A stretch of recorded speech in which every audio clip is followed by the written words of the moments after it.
Hey guys, what's going on? Jamie here. Now, it's no secret on the channel that I am a massive Spider-Man fan. I absolutely love Spider-Man. He is a very special character in my life, someone who has acted as a moral compass and a role model for me for many, many, many, many years. And I first discovered Spider-Man all the way back in 1994, where I was introduced to the character by a friend of mine through these. Not through comics, not through the animated series or shows or anything like that, but through the 1994 Fleer trading cards. Um, so I'm doing something a little bit different today. I'm actually not doing anything game related. I'm going to be sitting here. I've got my collection still from 1994, my collection of Fleer Spider-Man cards here. I've got a massive stack of them here, as you can see. 150 of them, I believe. I've got a binder with me here.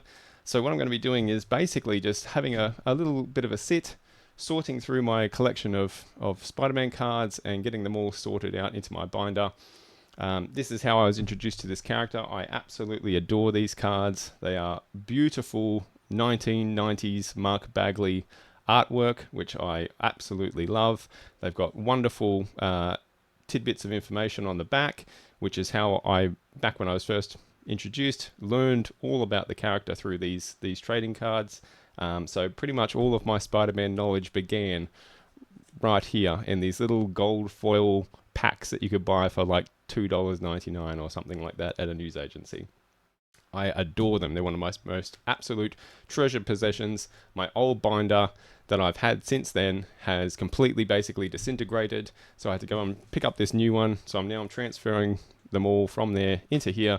And I thought you might just want to hang out and chill out and have a look at some of these cards and some of the beautiful artwork, and we can have a little chat about it. So that's what I'm doing today, something a little bit different. So let's go down to the table.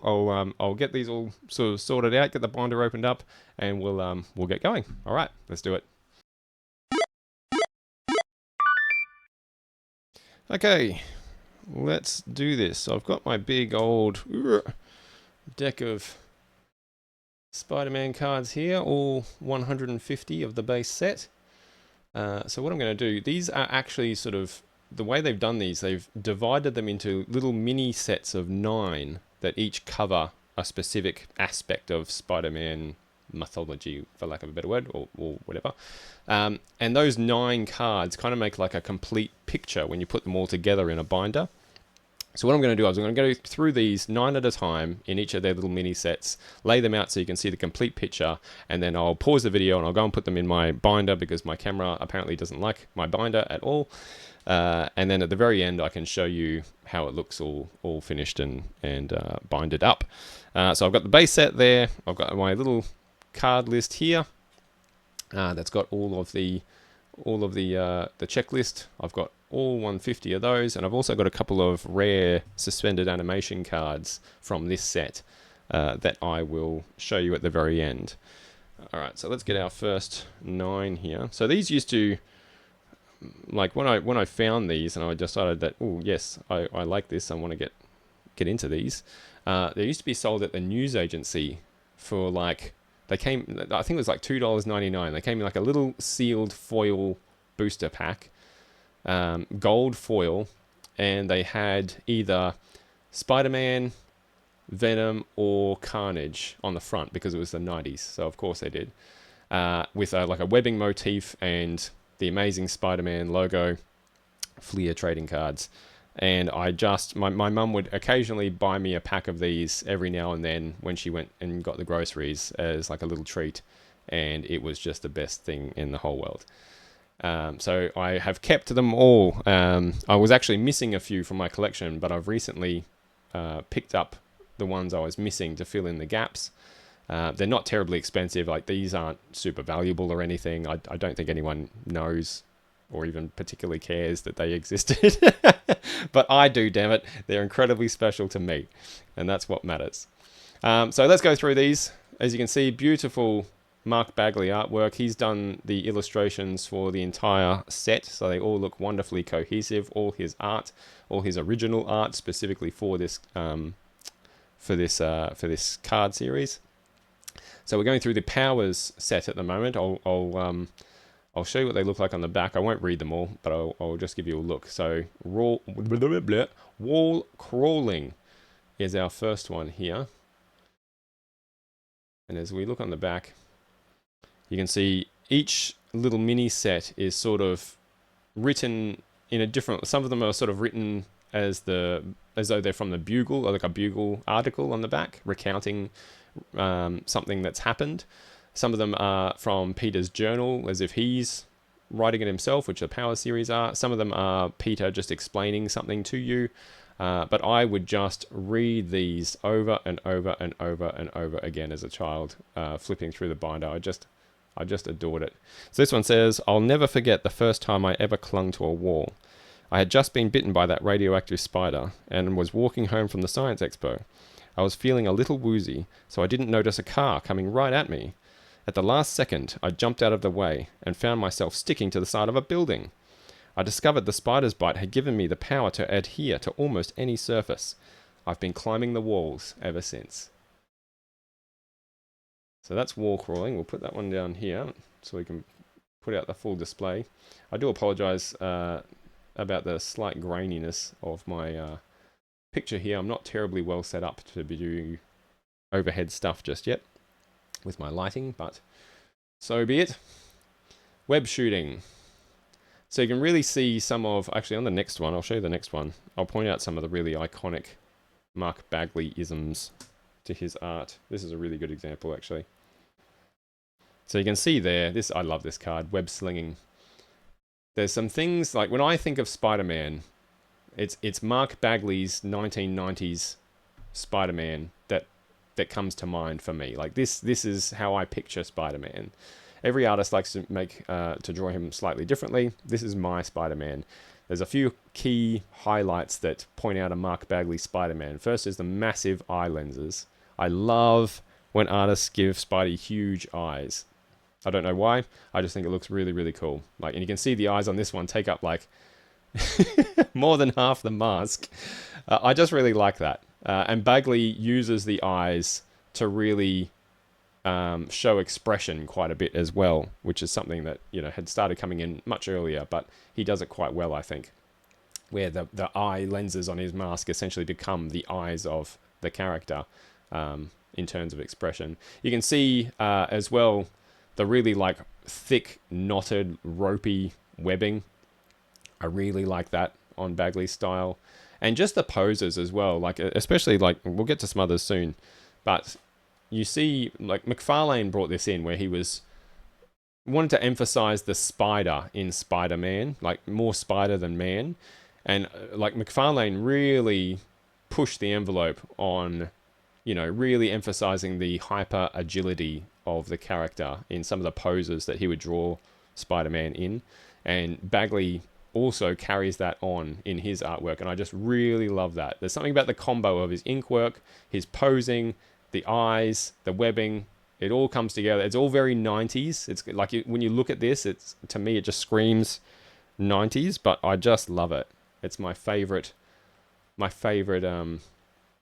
version of visually of the character. Spider Tracer. Little tracking bugs. Spider Agility. This one's got a nice one on the back too. Let's read this one. I consider my spider agility to be a pretty nifty power. This handy talent allows me to maintain my balance and muscular coordination even under the most grueling circumstances.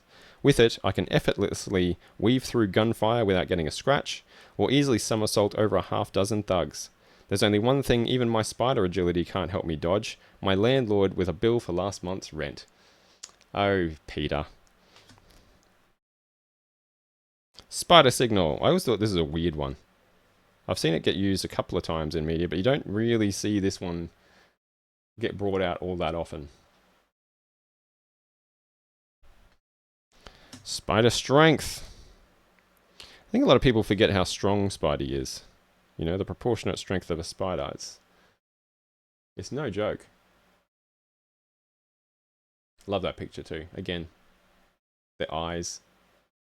Beautiful Bagley. Typical, like, iconic Bagley, that one. Spider Leap. The lizard. Spider Sense.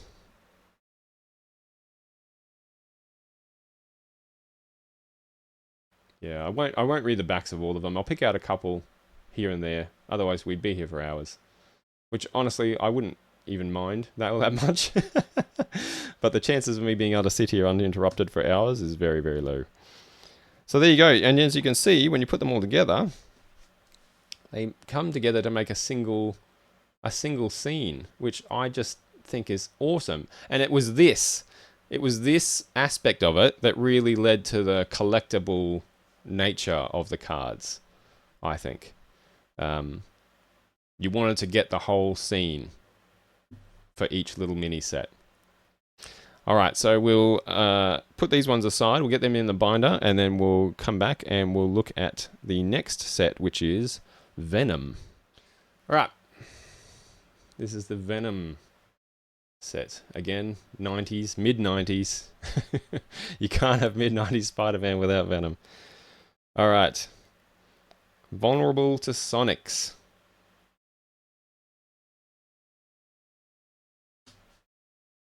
Web shooting. And these are written from Venom's perspective. We'll have a read of this one. Spider-Man isn't the only web slinger in town. We too can spin a web any size.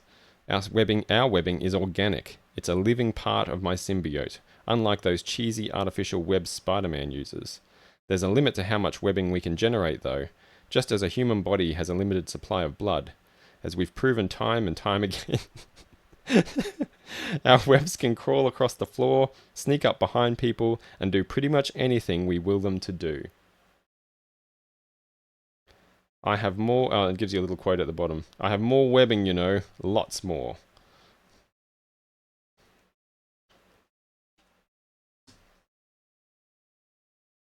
Alright. Spider agility. Oh, I love this picture. Living costume. How cool is that? That is 90s cool right there. Really, really like that one. Disguise.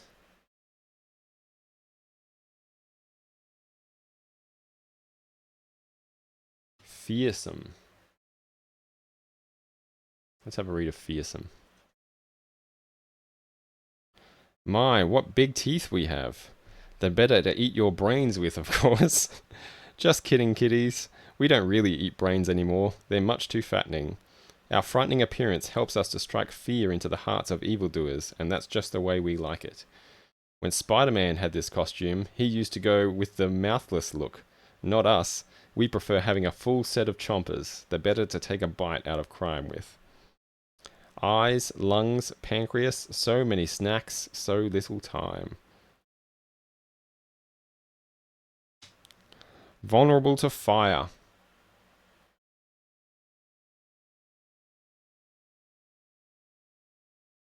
Immune to spider sense.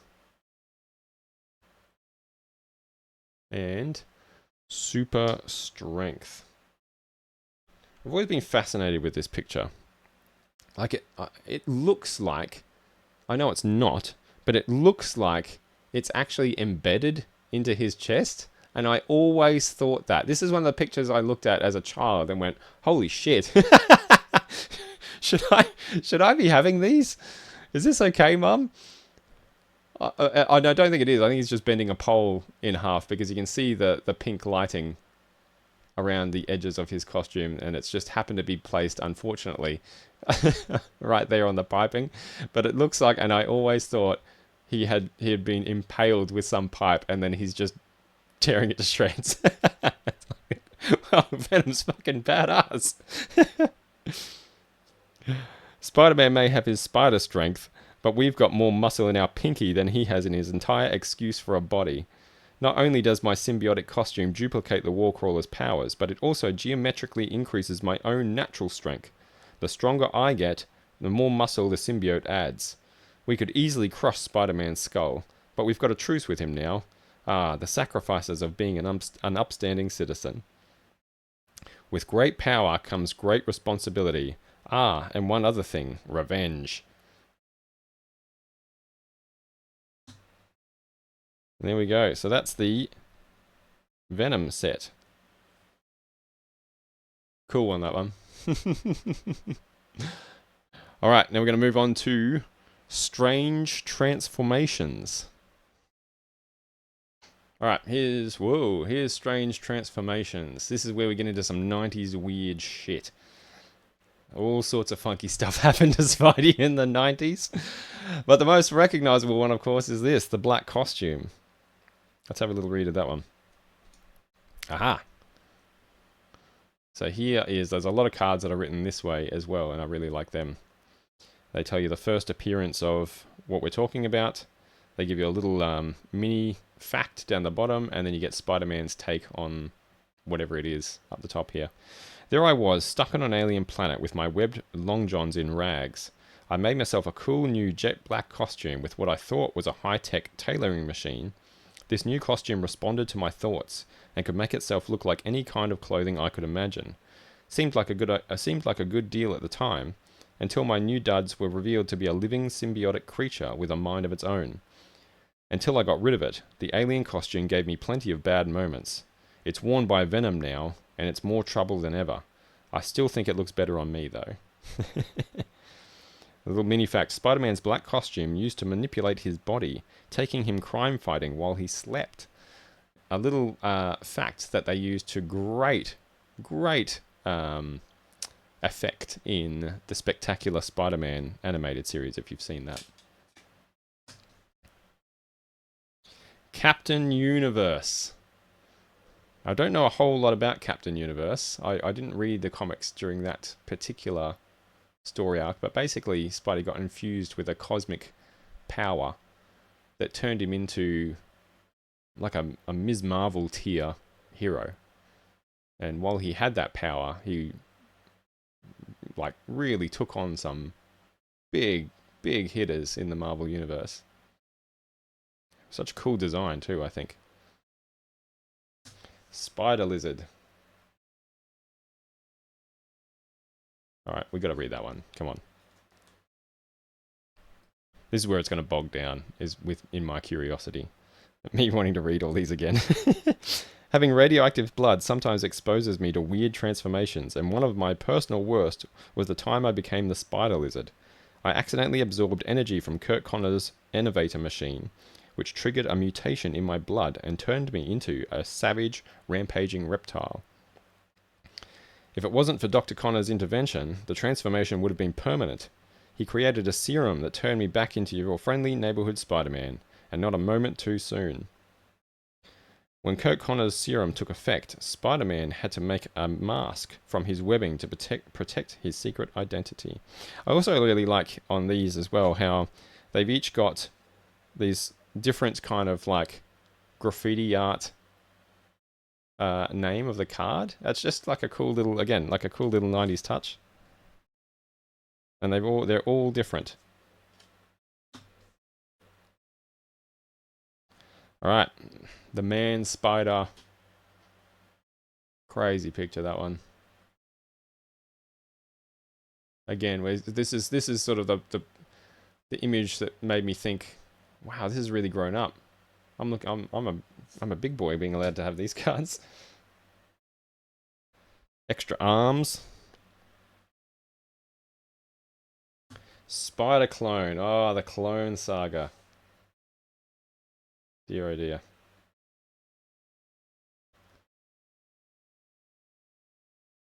Spider Hulk. And again, I love on the back, it gives you the brief overview of what happened, how did it happen, here's the comic that it happened in, and here's a little factoid about it. Really cool. Doppelganger. A creature that we see come back again in Maximum Carnage, the Maximum Carnage story arc. Shrinking Spidey.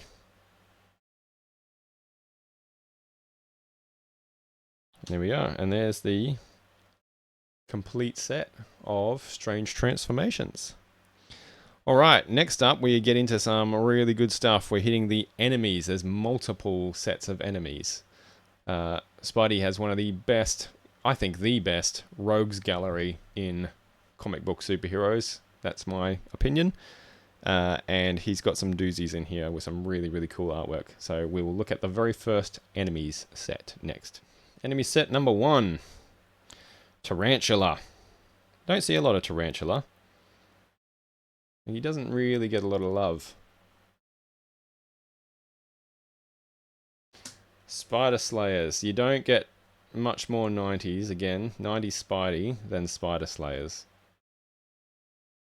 Made incredibly popular by the Spider-Man animated series. The Jackal. The one responsible for cloning Spider-Man.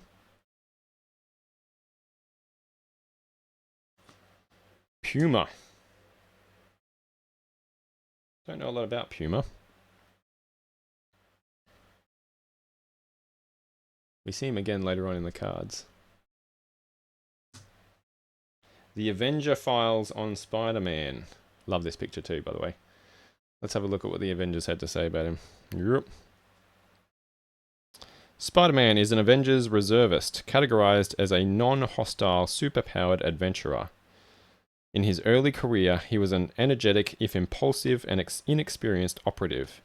In recent years, he's matured somewhat, though he's still inclined to be a loose cannon, if not properly channeled. Oh, not properly checked, sorry. A loner by nature, he doesn't always mesh well with those who are supposed to be his teammates. This font is really hard to read, sorry.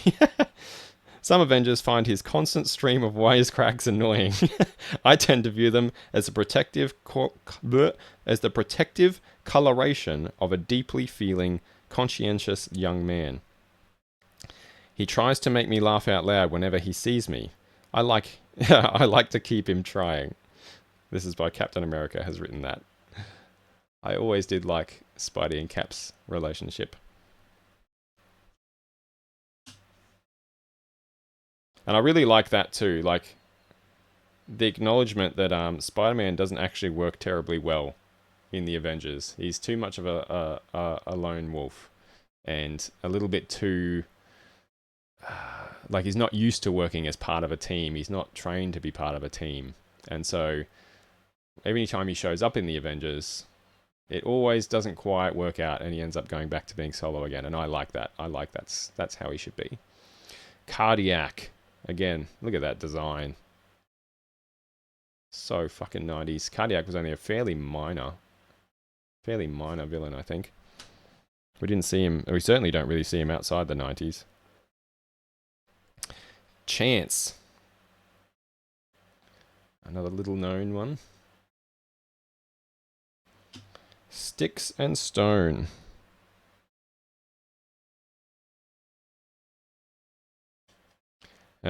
Tombstone. I love what they did with Tombstone in Spectacular Spider-Man. They made a lot of changes in Spectacular, and I thought they were almost universally for the better. This is the animated series, by the way, not the Spectacular Spider-Man comics. The Spectacular Spider-Man animated show. Tombstone was a fantastic character in that show. Let's see what they say about him in here. Love his little graffiti art on this one. Once just a ruthless hitman, Tombstone gained fantastic powers in a chemical accident that made him more like his namesake, rock hard, unyielding, and cold as the grave. One of the most merciless men I've ever met, his ambition to climb to the top of the New York underworld has put him at odds with several other crime bosses, as well as yours truly. And the web zinger is, Tombstone was a childhood acquaintance of Daily Bugle editor Joe Robertson. Well, he certainly got to the top in Spectacular, and I think they did it very, very well. He sort of filled it almost like a Kingpin-esque role in that show, and it was very good. He was very, they made him a real threat to be contended with. And there we go. That's enemy set number 1. Complete. Let's have a look at enemy set number 2. We got some big hitters in that one. Let's have a look. Right. Enemy set number 2. Sandstorm. I always thought Sandstorm was pretty cool.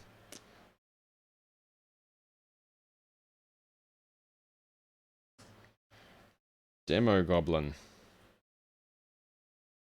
Look at that, crazy. Let's have a quick look at Demogoblin. Ha! Talk about crazy. Demogoblin is a few pumpkin bombs short of a full bag, if you get my drift. He was once a demon from Limbo, who was merged with my old enemy, the Hobgoblin. But the demon eventually split off from Hobby, and the two of them have been at each other's throats ever since. Demogoblin is on a bizarre crusade to eliminate all other demons from the earth, leaving only himself. Well, it's nice to have a hobby.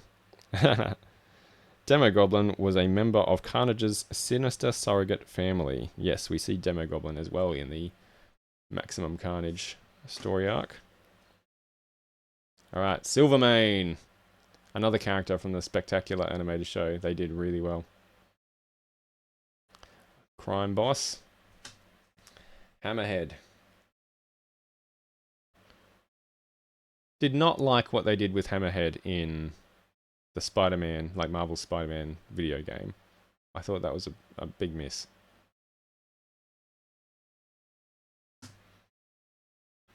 The Fantastic Four files on Spider-Man. Let's have a little read. Entry by Jonathan Storm, Johnny Storm. I think Reed gave me this entry to record just to get my goat. Spider-Man? I think he's cocky, arrogant, irresponsible, annoying, and nowhere near as funny as he thinks he is. Sue, stop giggling. I'm trying to record here. Sure, he's alright to have at your side in a fight. I won't deny that. No, I'm not just mad because he likes to spray me with asbestos webbing. I just think he should get over himself is all. He even tried to join the Fantastic Four once, but he wanted our top salary. Yeah, as if. My sister thinks I don't like him because we're too much alike. That's a hot one. Of course, Johnny Storm and Spidey end up being very, very good friends.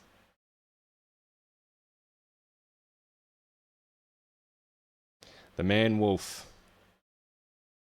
John Jameson.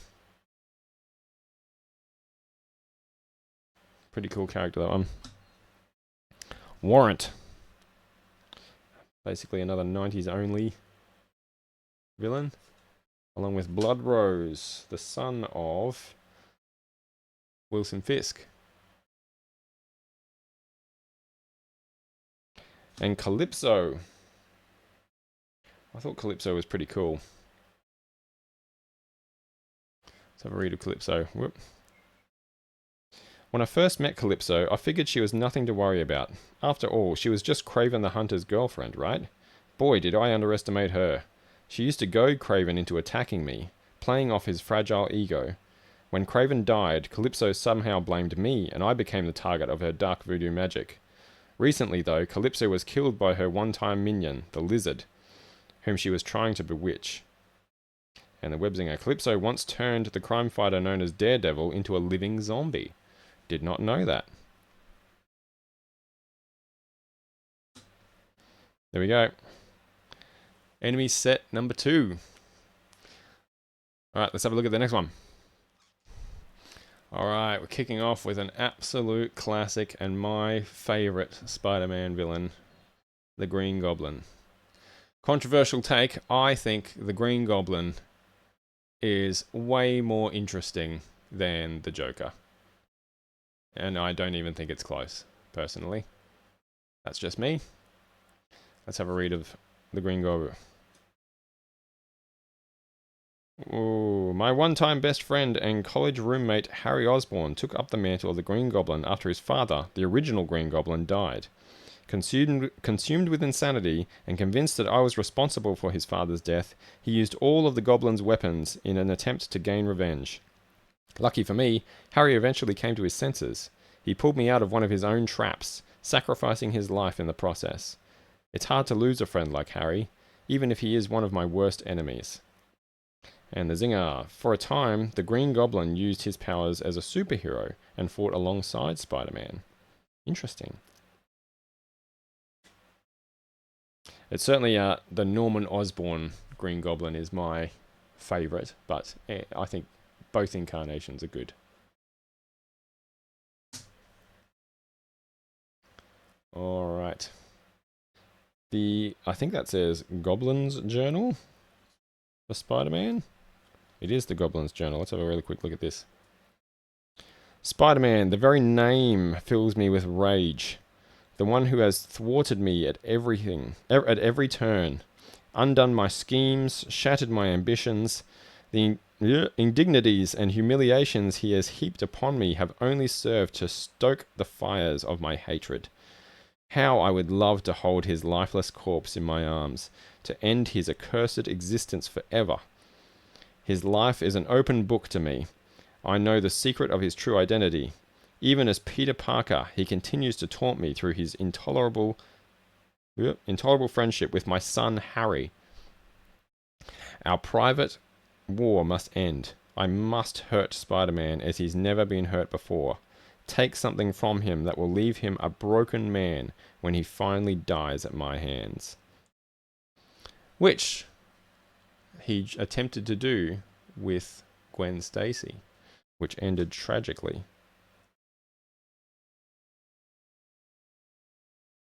The Jury.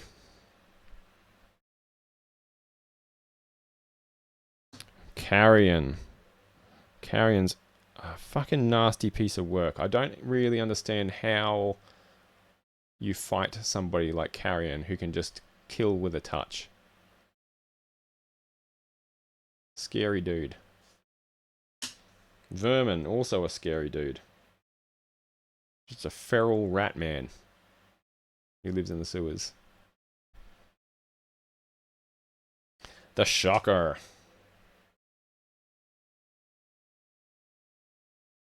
Cool picture, that one as well. Here he is, the Kingpin. Let's see what Spidey says about him. What can you say about a 300-pound criminal godfather with a brilliant mind and a body like a bulldozer? During the many times I tangled with the Kingpin, what I said was, ouch. He's out of business now, but in his heyday, the Kingpin had his fat fingers in every illegal operation in New York. He was so busy thinking up new ways to break the law, I don't know how he found the time to make my life miserable, but he did. Of course, I returned the favor whenever I could. And the zinger. The Kingpin once destroyed the life of Spider-Man's fellow crime fighter, Daredevil. Yes, I almost think of Kingpin as... Well, I mean, I think he is more of a Daredevil villain than a Spidey villain, but I love how they sort of cross over, you know. I think the Kingpin, actually, was my first encounter with the fact that, like, that the Marvel universe was a universe, right? That all these characters inhabited the same place. Because I was a big Daredevil fan as well. Or am a big Daredevil fan. Sin Eater. And the Rhino.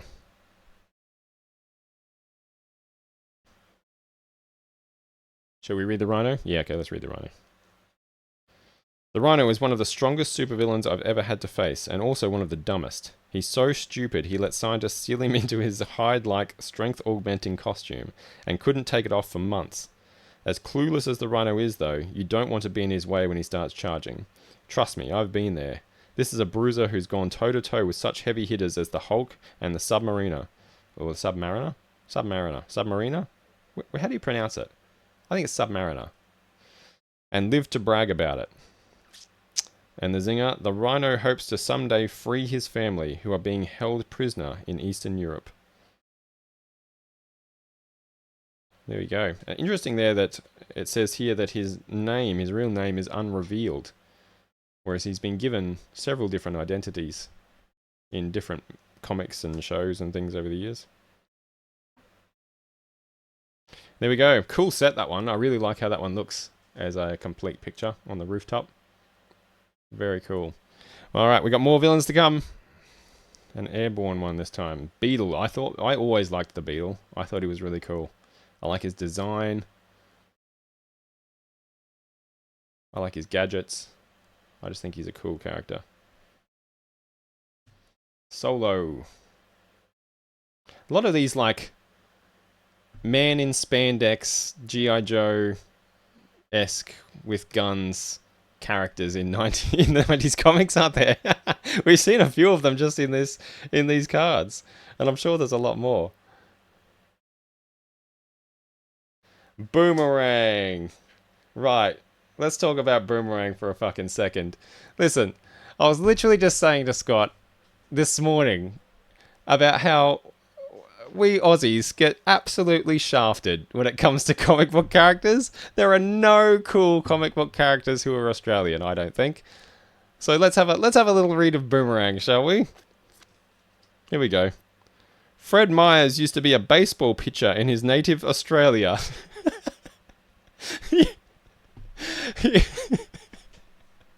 You know, like the national Australian sport of baseball.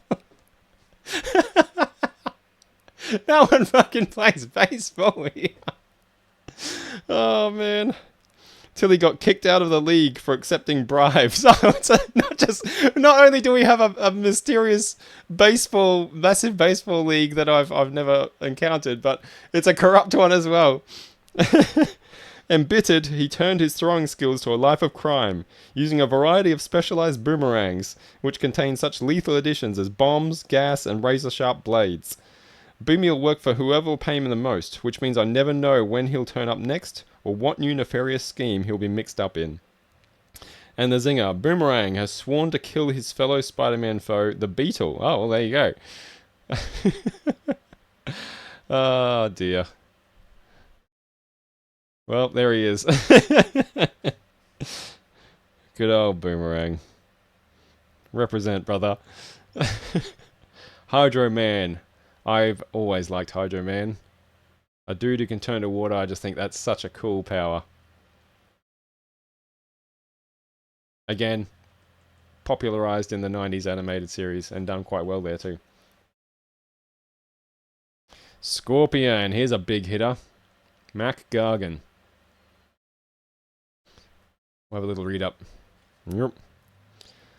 Armed with superhuman strength, speed, and endurance, and fueled by a psychotic hatred of both his former employer, J. Jonah Jameson, and of me, the Scorpion has proven time and again to be one of my most brutal opponents.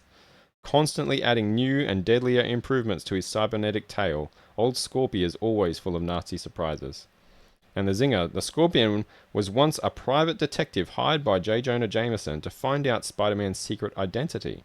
And I believe it was JJ who funded his get-up, if I'm not mistaken. Correct me if I'm wrong. Another favourite of mine. I like Scorpion. Speed Demon. An evil Flash. Kraven. Someone else I was talking to Scott about this morning. Kraven is one of my favourite Spider-Man villains when he's done well. When they do him right, I think he's fantastic. What I love about Kraven is that he's just a man. He's just a guy who's really, really fucking good at what he does. And I think the fact that he's so good at what he does that he can go toe-to-toe with a super-powered individual like Spider-Man, I just think that's badass as hell. And he's also got Voodoo, who we talked about earlier, mixing him up elixirs to enhance his hunting and predatory abilities. Almost like I was saying to Scott, he's almost, when he's on that stuff, he's almost like a poor man's Wolverine, you know? I love Kraven. I think he's fantastic. We'll have a quick little read up of Kraven. Born into an aristocracy that had come to an end, Kraven became one of the world's greatest hunters to fulfill his sense of lost nobility. Still, he wanted one more trophy on his wall, my head. Drinking rare and exotic jungle elixirs, he gained the strength and agility of a savage beast, the better to stalk his prey. After numerous battles, Kraven finally succeeded in defeating me. He then ended his own life, placing his inner demons to rest. Great storyline, that one, Kraven's last hunt. And again, like, the fact that this man can manage to do what nobody else, no other villain has really managed to do, which is to defeat Spider-Man quite finally, like, literally buried him alive. is pretty fucking impressive. The Zinger. Kraven was originally brought to America by the Chameleon to kill Spider-Man. We've got the Jamison editorial on Spider-Man. Should we read that? Should we read the Jamison editorial? I know I'm reading a lot, and I said I wouldn't. I get sucked in here, but let's do it. This way up. He conceals his features behind a mask. He has frightening powers. No one knows who he is or how to control him, and yet some call Spider-Man a hero. At best, Spider-Man is a vigilante with a monstrous ego to consider himself above the law. At worst, an opportunistic criminal who uses his abilities for his own personal gain. Whatever else he may be, he's a man with something to hide. Maybe these things add up to a hero in your book. They don't in mine. Oh, JJ. And the Chameleon. Another high tier, awesome Spidey villain. I love that picture of him too. This is like my favorite piece of Chameleon art is this one right here. The purple suit. There we go. Another really cool looking finished piece, that one. And next up, we've got the absolute top tier villains. We're going to probably read quite a few of them on this next one because these are the big boys, the big hitters. Let's get to them. All right, this is the last villain set, and we've saved the best for last. These are all bangers. All A tier, S tier Spidey villains, starting off with Dr. Octopus.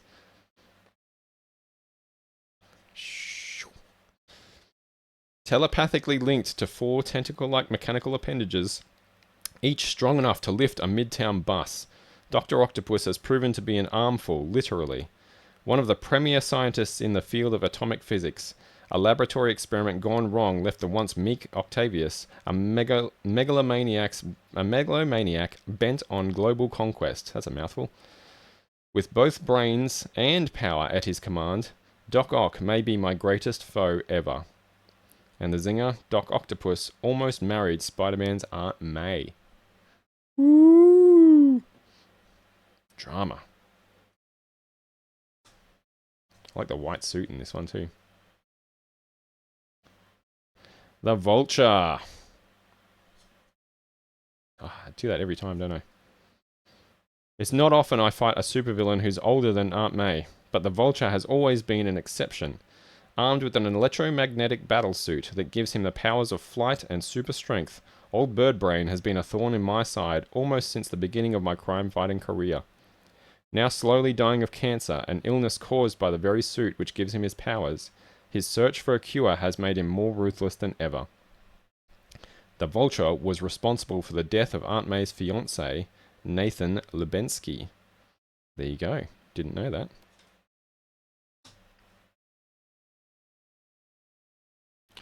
Carnage.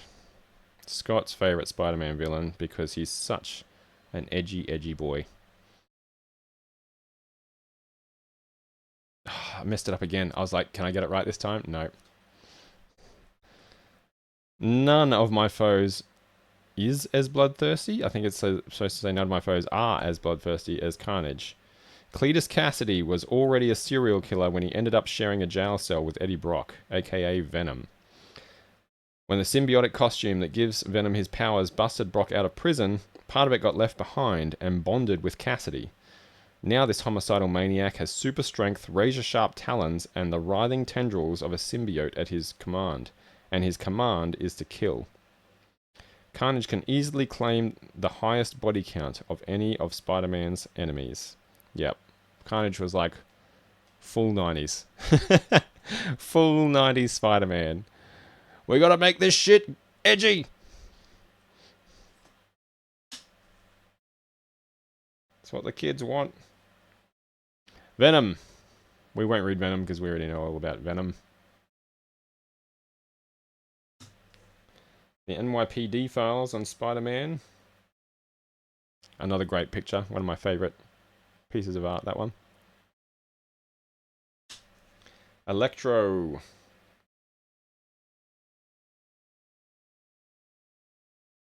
Let's have a look. Damn it. Right, I need to hold it in this hand. Maybe that'll help me. Electro was a guy who definitely blew a fuse somewhere along the way. He was just another worker for the power company before a bizarre accident gave him the ability to fire massive bolts of electricity.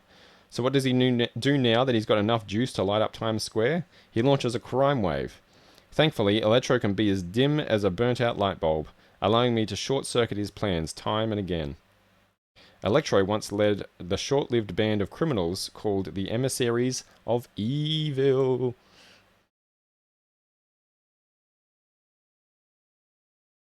Alright. The Lizard. Can I turn it the right way this time? Which way was it? Was it this way? Fucking hell! Ah, dear. Wait. Flip this way? No. Flip this? No. What the? Oh, flipping from the bottom. Flip it from the bottom, people. Okay? Flip it from the bottom. No. Flip it from the... Oh, this is like a puzzle box. The Lizard. The Lizard's one of my other favorite Spider-Man villain. Green Goblin, Kraven, the Lizard. They're my three faves. I can't think of anything more disgusting than becoming green and scaly, but that's exactly what happened to my pal Curt Connors. An experimental serum designed to regrow his amputated arm also gave him super strength and a new nasty personality. That of the Lizard. What makes him especially tough to tackle is that Curt isn't responsible for his actions when he's the Lizard, so I've got to stop him without hurting him. I hope someday I can cure him for good. The Lizard can control other reptiles with just a thought. Yeah, I just thought the Lizard was cool. And he's such a good, like, that's a good example of a character like Curt Connors / the Lizard, like that Jekyll and Hyde. It's just such a cool character, done really well. The Hobgoblin.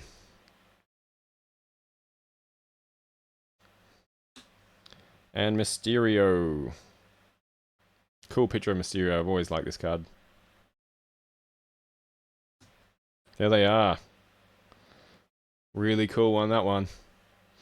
Alright, that is it for enemies. And now we take a look at some allies. Alright, allies. We've got Black Cat, another of my favorite characters. Felicia Hardy.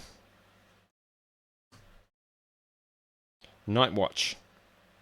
I don't know a lot about Nightwatch. I'm sure if I read the back of this card, I would. Peter's Notebook. We know who's coming with that hand. Whoa, not Molten Man. There he is. Sandman. Another really cool character. Starts as a villain. Eventually, takes a long time, but eventually ends up an ally. Molten Man, same deal. Starts as a villain. Ends as an ally.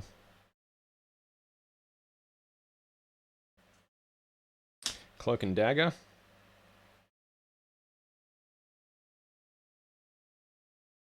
Silver Sable.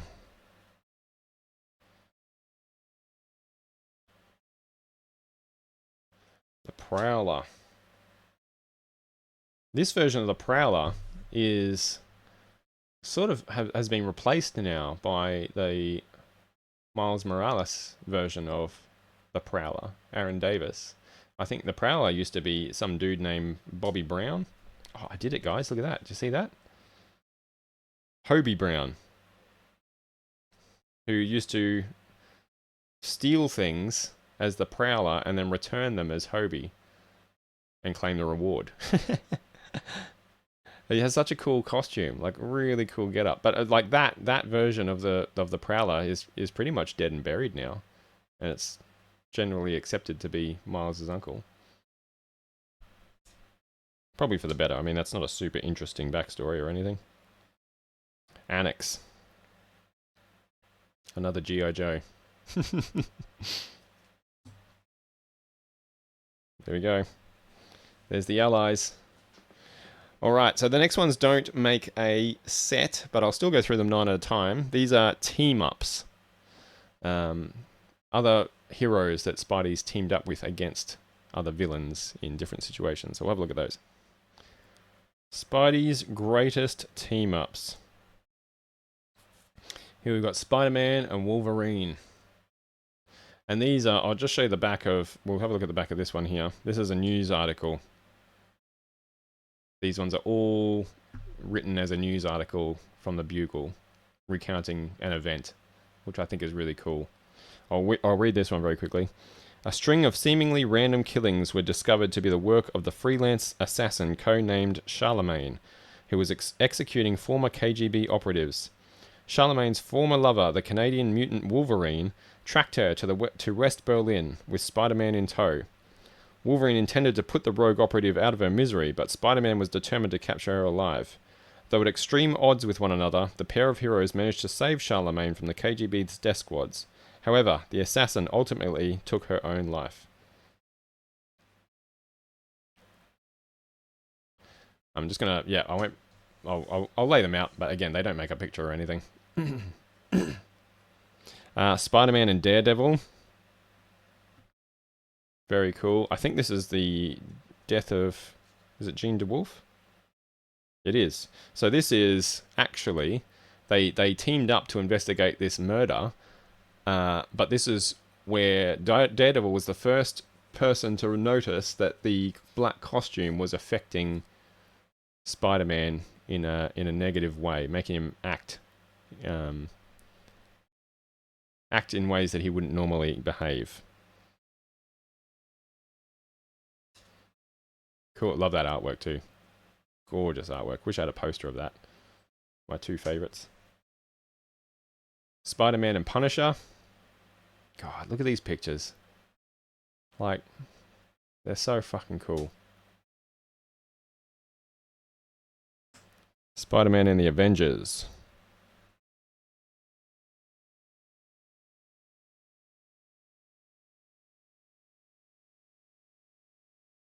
Spider-Man and Green Goblin. That's a bit glary up there. Let's go down here. I mean, we've got to have a bit of a read of that, don't we? The notorious Green Goblin joined forces with his longtime enemy Spider-Man to prevent a break-in at the Osborn Chemical Company by the albino gang lord known as Tombstone. The Goblin, who is secretly Harry Osborn, owner of the company, was also aided by his brother-in-law, the one-time supervillain called Molten Man. I didn't know Molten Man was Harry's brother-in-law. The trio succeeded in defeating Tombstone, who was attempting to steal a dangerous new chemical called Deox-3. In the ensuing battle, however, Tombstone was accidentally exposed to the substance and gained superhuman strength and durability. These new powers enabled Tombstone to escape. Oh, there you go. Spider-Man and Ghost Rider. I mean, look at it. Look at that artwork. God damn it.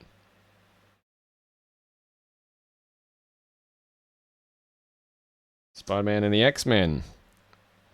There was always something about this picture in particular as a child, and a couple of others that I'll point out as we get to them. But this one in particular, when I was saying about how Bagley draws things very viscerally, like you got him like face palming this dude down here. He's got Spidey around the throat. I'd just never really seen stuff like this before, you know? And it was just kind of like, wow, this is just felt very grown up. Spider-Man and Venom. I think you can get this as a poster, actually. Spider-Man and Captain America. Another cool picture.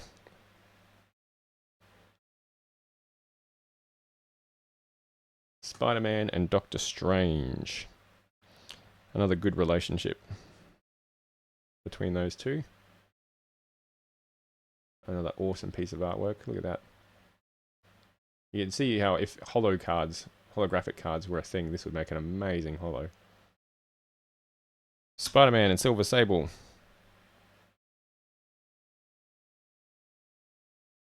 Spider-Man and the Human Torch.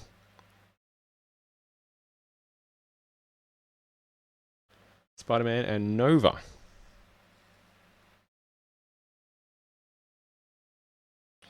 Spider-Man and the New Warriors. Don't know a lot about the New Warriors. I think, did the New Warriors start the Civil War? Was that them? Or was it something else? Somebody else, another sort of teenage group. I can't remember. Haven't read it for a long time. Spider-Man and Darkhawk. Another character I don't know a whole lot about. Alright, there's the team-ups. So now we get into... Well, I've arranged those wonkily, haven't I? Sorry about that. Now we get into the really cool cards. My favourite cards in this whole set, which are the battles. Spidey's greatest battles. And there are some really, really cool pieces of art in these cards coming up. So let's take a look. Alright, there's a fair few of these. I'll go through them in lots of 9. They don't make a complete picture, but it'll just make it more manageable for me to show you. Starting with probably my favourite piece of art, maybe? Spider-Man versus Venom. So that right there, like, absolutely just captured me as a young man. Like, I think there's something to do with, like, Spider-Man's costume getting torn that it just makes it, you can feel it. Do you know what I mean? Like, it's hard to describe. Visceral is the word I used earlier, and that's the best one I can think of. It's just the way Bagley draws it, and the way he shreds up the costume, just makes the battle, you can sort of see that it's been a really brutal battle. We'll have a read of the back of this one. Spider-Man versus Venom. Again, a Bugle article. Upon learning of their return from a Soviet prison camp, Venom kidnapped Spider-Man's parents, Richard and Mary Parker, in the hopes of luring the wall crawler into a trap. Spider-Man followed Venom to his hideout and drove him off before he could reveal the web-slinger's true identity to his parents. Spider-Man then pursued Venom to an amusement park, where the symbiotic supervillain had confronted his ex-wife. Spider-Man saved Venom's ex-wife from being crushed by falling debris, making the twisted evildoer realize that, like himself, Spider-Man was committed to protecting innocent people. Venom then formed a truce with the Wallcrawler. Just, again, if I could get this as a poster, unreal. I just love that piece of art so much.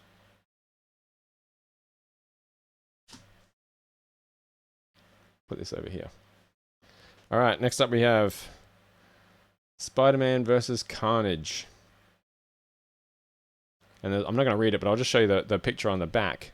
Again, is another one that really, really captured me. Like, I don't know, again, something about the visceral kind of nature of it. Really cool.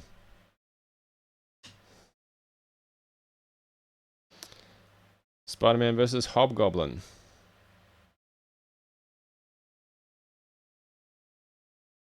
Spider-Man versus Green Goblin.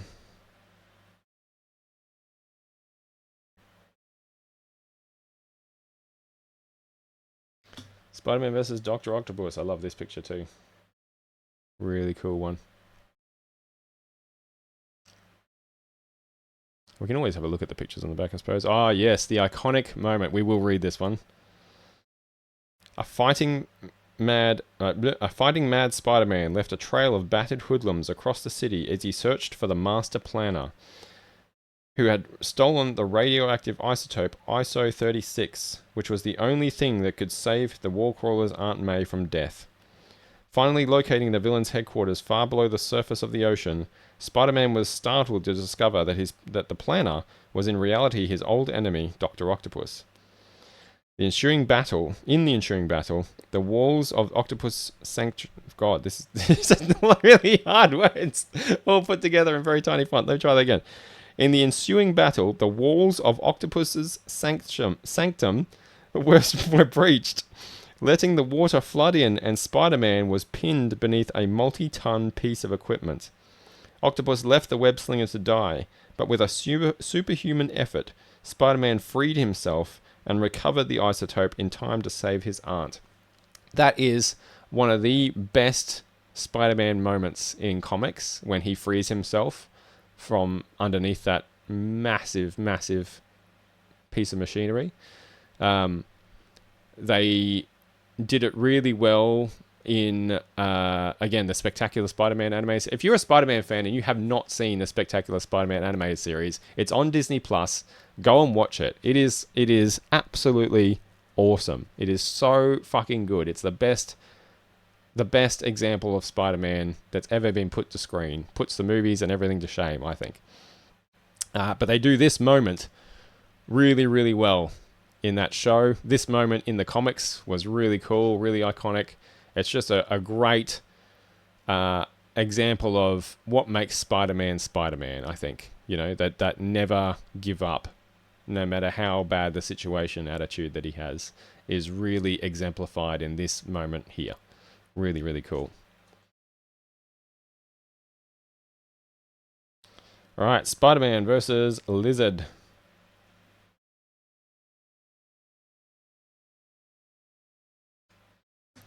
Spider-Man versus Firelord.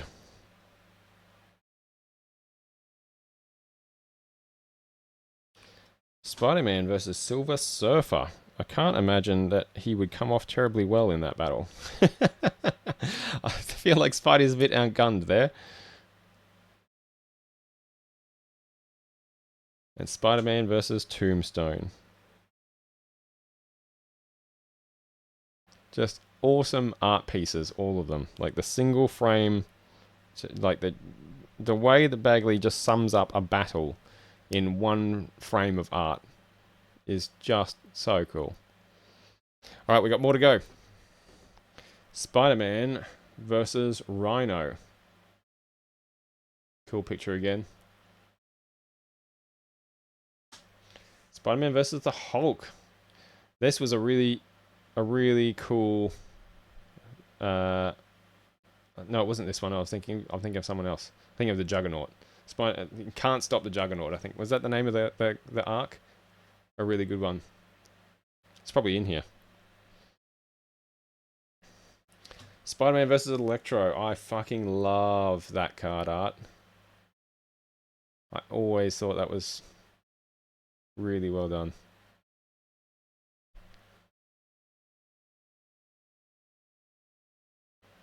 Spider-Man versus Kraven.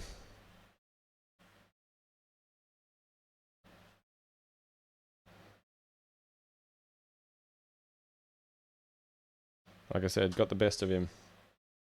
He was exhausted though. In Spidey's defense, he'd been fighting Vermin, and then Kraven kind of jumped in and finished him off. But you know, took the advantage. Spider-Man versus Mysterio. Another really cool one. Great artwork again. Spider-Man versus Kingpin. Here's a really good example of the way, again, Bagley uses the eyes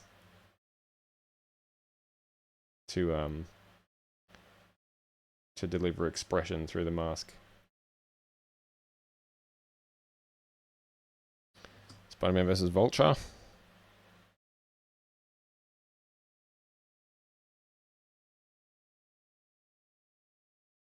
Spider-Man versus Doctor Doom. Got the shredded up costume again.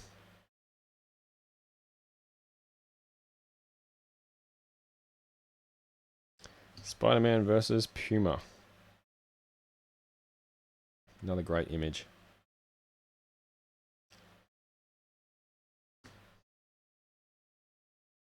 Gorgeous cards. Gorgeous frames.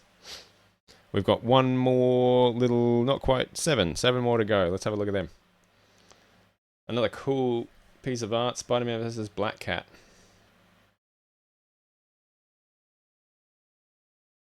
Here it is, Spider-Man versus the Juggernaut. That was a really fun comic.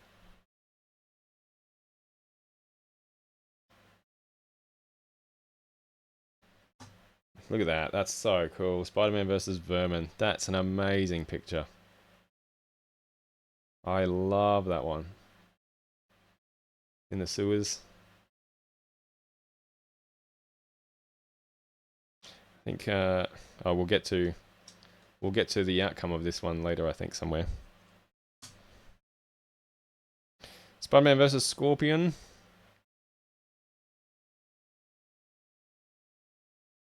Versus Red Skull.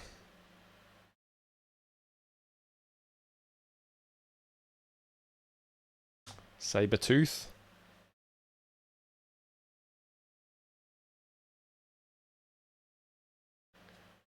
And Morbius. Another super 90s. Super duper 90s character. And that's it for the battles cards. They're my favorites, the battles. Really cool. We've got Friends. A Friends set coming up next. Not Friends, the sitcom. It's Friends of Spider-Man. Alright, this is just a very small little mini set. I'm not even sure if it makes a picture, actually. But we've got Mary Jane.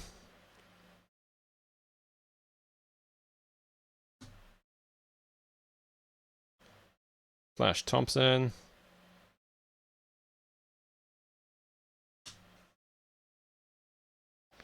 Old JJ.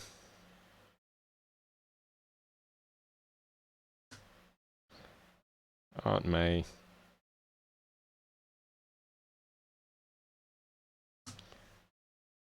Robbie Robertson. And his alter ego, Peter Parker. You've got to be your own friend, guys. Alright. And I think to finish things off, oh, not quite. We've got some origin, the origin of Spider-Man. And then we've got some events from Spider-Man's illustrious crime-fighting career to round it all out. Alright, origins of Spider-Man. The Spider's Bite.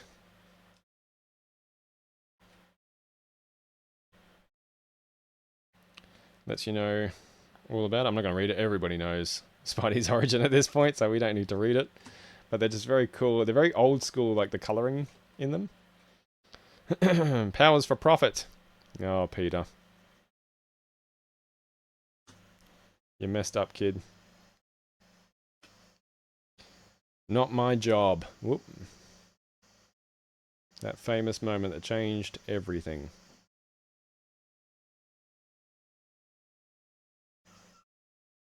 To catch a thief. Tracking down the gunman. And a graveside vow.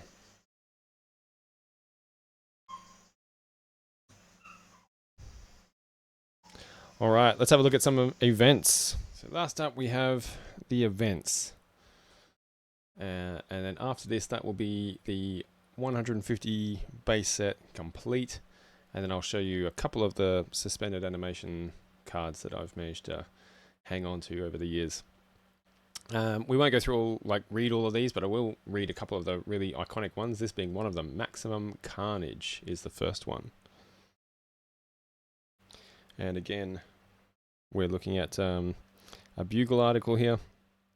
The career of the superpowered serial killer known as Carnage is believed to have come to a close. After escaping from a state-run mental institution, Carnage embarked on a murderous killing spree, assisted by his accomplices Carrion, Shriek, the Demogoblin, and the Spider-Man doppelganger. Man, what a set of what a set of badasses to take with you. Through a series of running battles that spanned the length of Manhattan, Spider-Man, the Black Cat, Cloak and Dagger, Deathlock, Iron Fist, and Captain America were constantly thwarted in their efforts to put a stop to the villain's reign of terror. In the end, Carnage was caught in a massive generator explosion during a three-way battle between himself, Spider-Man, and Spider-Man and Venom in a local cemetery, and is believed dead. The web slinger was not available for comment. Yeah, crazy. That was a huge thing in the 90s, the Maximum Carnage. There was no subtlety to it. There was no, rich, deep storytelling. It was just carnage on a killing spree, basically. All right. Round robin. Not sure what that one is.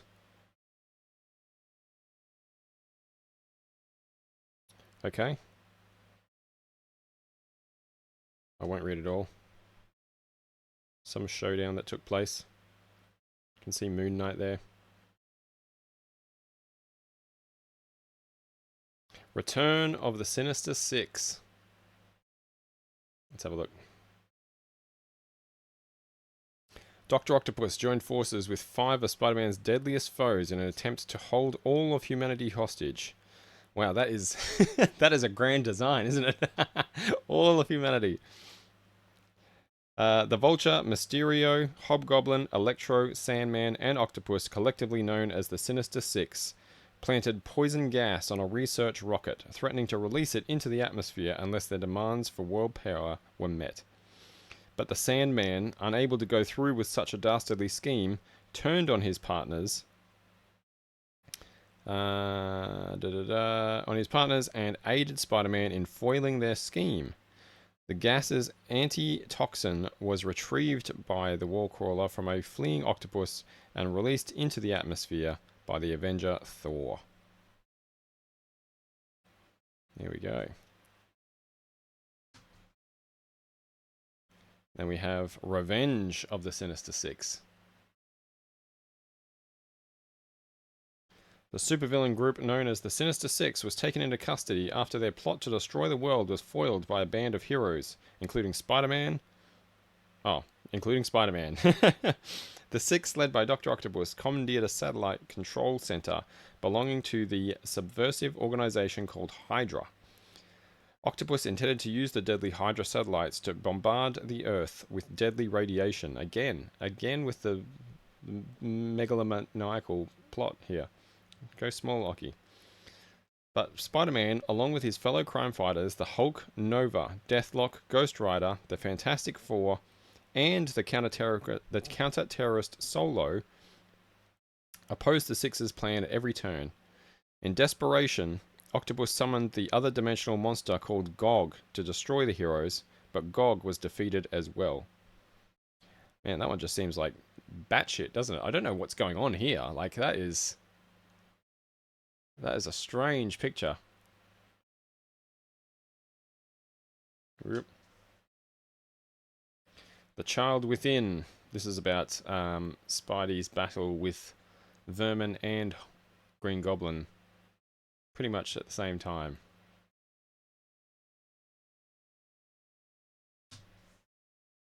Spirits of Venom.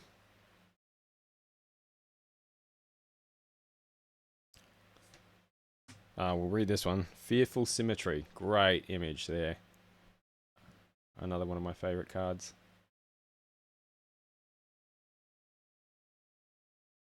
New York's latest reign of vigilante terror, perpetuated by the notorious Kraven the Hunter, came to an abrupt end when the villain's lifeless body was discovered at his upstate New York estate.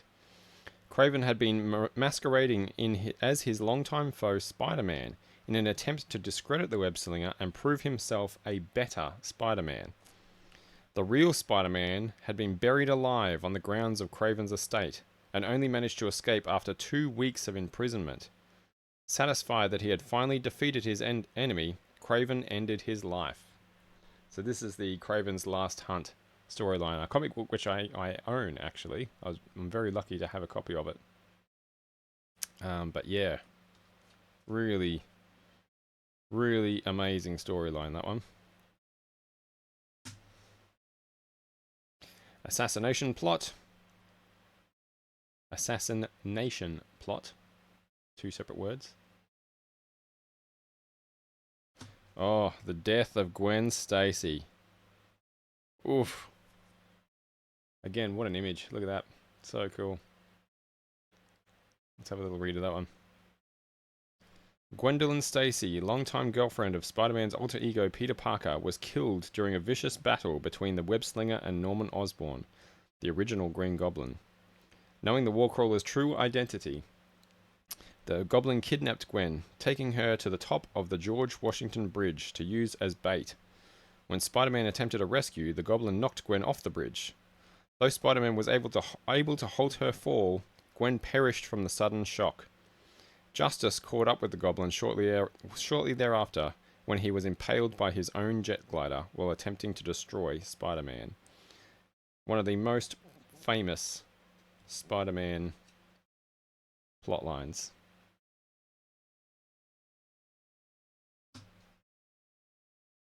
The wedding of Peter and Mary Jane.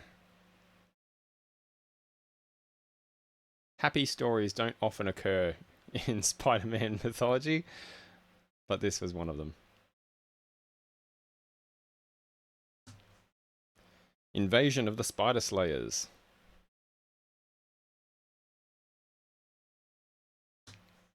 The Osborn Legacy. Have a quick little reading of that one. The mental deterioration of Harry Osborn, which began with when he adopted his late father's Green Goblin identity, has finally claimed his life. Blaming Spider-Man for the disintegration of his family, Osborn waged a war of nerves on Spider-Man for months, menacing the Web-Slinger's family and friends and threatening to reveal Spider-Man's secret identity to the world. The conflict culminated in a brutal confrontation at the Osborn Foundation building, where after his inexplicable last-minute rescue of Spider-Man from an explosion, the Goblin's experimental strength enhancing serum finally took his life. Another iconic storyline, that one. Death of Harry.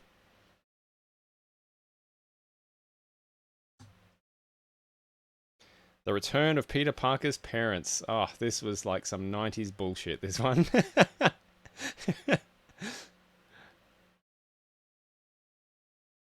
Oh, look at that fucking artwork on that card.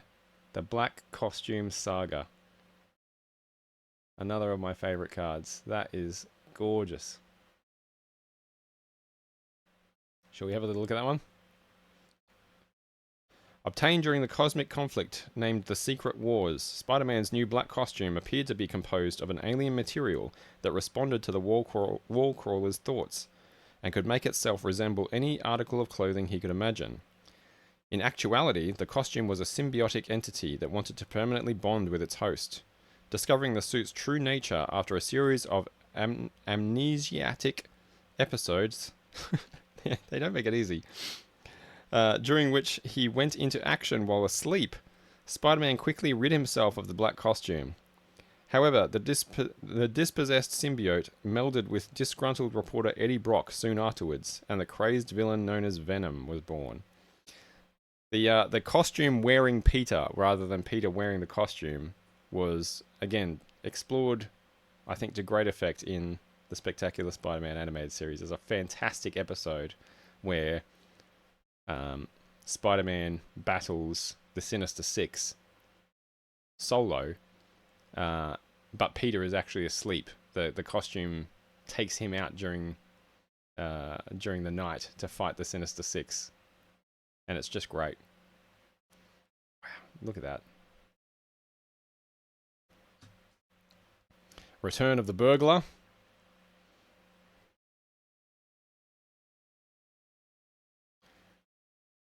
Funeral arrangements. I think this is where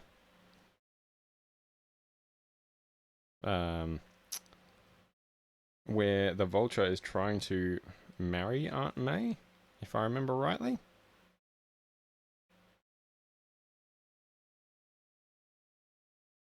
No, maybe not. Oh, this is where I think he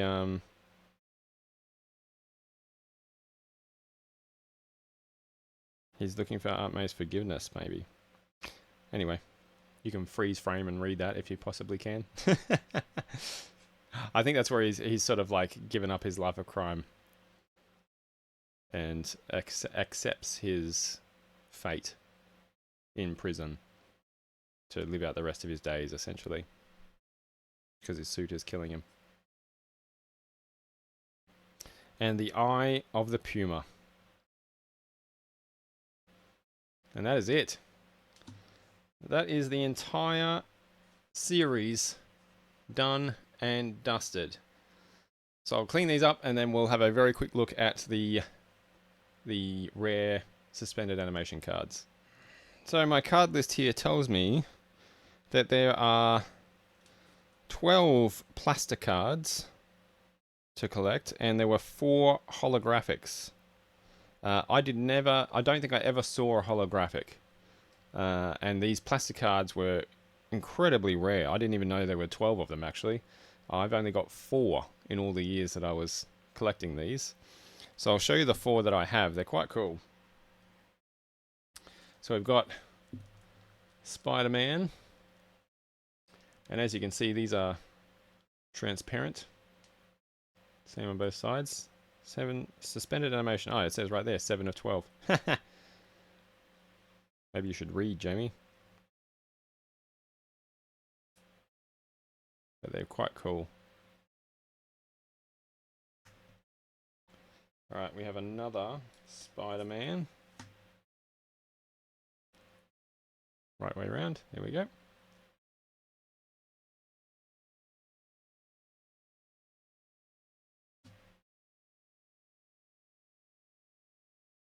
We have a young Vulture. There was a storyline where he recovered his youth and went on a tear.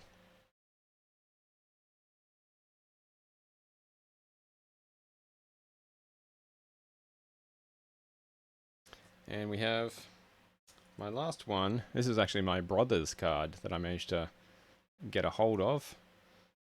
And that's Carnage.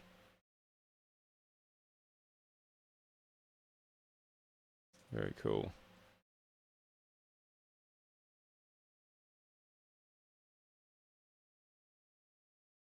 And there we go.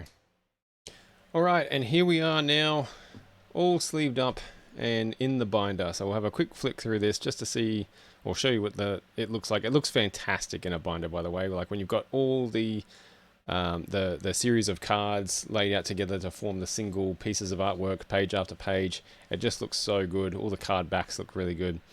So we'll have a quick flick through now, just to show you how it all looks all together.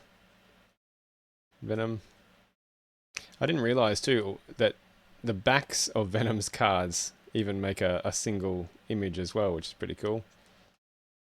I do apologize about the lighting. I know it's not the best, but in order to reduce some of the glare, I've had to kill some of my lights here, and my camera just doesn't like this binder at the best of times.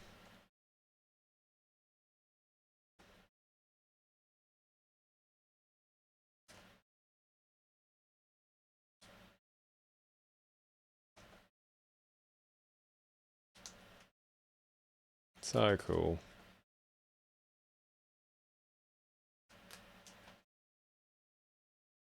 I lift this up a little bit.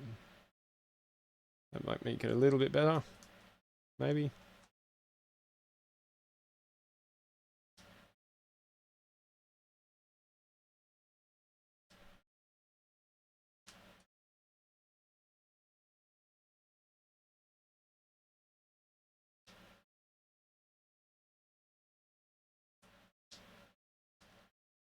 I really hate this when card series do this, where you know a set ends there and a new set starts, and then there's one left over up here that just doesn't quite fit on the same page. I guess I could split them all up and put them on different pages, but oh well, not to worry.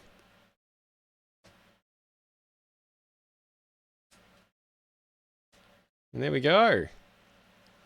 That is that. Done. The 1994 Fleer, The Amazing Spider-Man Trading Card Collection. I hope that was fun. I had a really good time doing that. That was a little walk down memory lane. I absolutely adore these cards. So I hope that was an interesting little thing for you to have a look through. Let me know, by the way, if you collected these as well in your younger years. As far as I know, nobody knows, has even heard about, or even cares about this little series of cards from Fleer. I know that there was a series that came after this called Fleer Ultra that was much more popular, but I did not like those cards at all. They had all a hodgepodge of different artists, all making artwork for the cards. It just seemed like a bit of a mess. I way preferred this original series. But if you collected them as well, let me know. Let me know in the comments down below if these were part of your childhood, and if so, which of the cards was your favorite. But thanks so much for hanging out, guys. I had a really good time. I hope you enjoyed yourself. And make sure you keep on side-scrolling. Take it easy.